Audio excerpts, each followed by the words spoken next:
My name's Michael Jostin. I am president and owner of Jostin Change Management. I'm a human capital strategist, organizational development consultant, and executive coach. I've been in business for 15 years now and really in the area of personal development, growth, and change. I think it's really important to start with a common definition of what development is. The best definition that I have found comes from Peter Hawkins and David Clutterbuck. And the way they define development, it's when people are given the opportunity to gain the skills, knowledge, and understanding that the world requires of them that they don't currently possess. The only constant is change. And we're constantly experiencing these different levels of change. And what happens is that somebody who may have a high level of skill might find themselves in a new changed environment, and the current skills that they have just aren't enough for them to progress forward. They're not meeting the needs that the world is now placing upon them. Too often we rely on our employees' existing skill sets and think that that's enough to take us through all the different levels of change that we experience in a business, and that's just simply not true. Development really is about identifying what's missing, what is the piece that the person still needs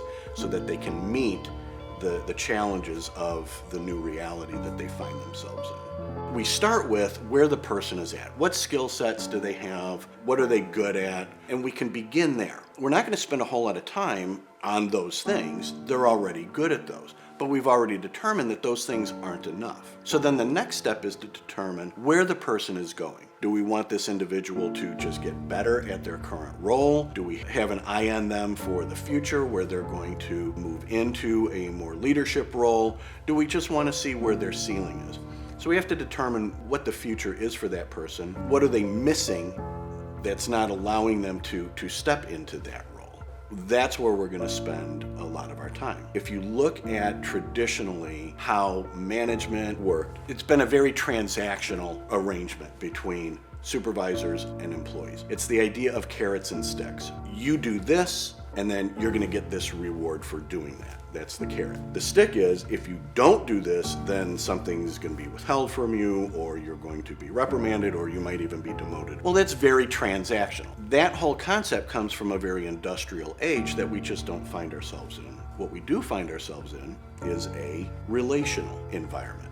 In other words, everything we do, whether it's supervisor, employee, peer-to-peer, company to customer, everything is about the relationships that we form with them. If we question how do we determine what they need, we may have an employee who's great in the transaction arrangement. They're really good about setting expectations, rewarding good behavior, holding people accountable, but they may not be particularly good at creating relationships with other people. In order for them to move forward in their role, they need to get better at forming those relationships with their people. Relationship development becomes the focus of their individualized personal development plan. So the next steps are to determine what the development areas are, and then having agreements between the individual and the supervisor or leadership on who will be responsible and accountable for what.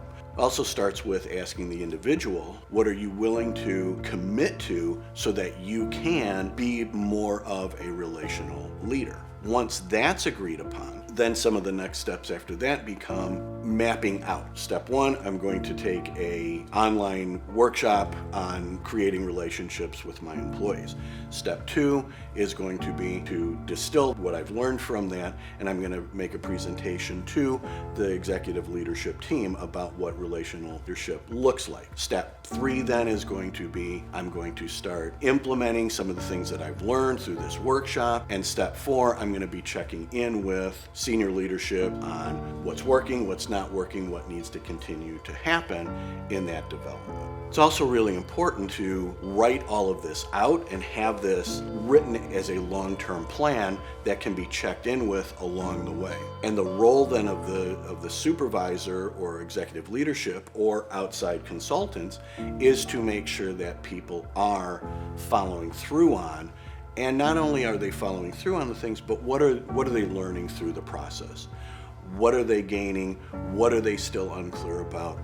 what are some maybe next steps that they can take to really solidify this new development.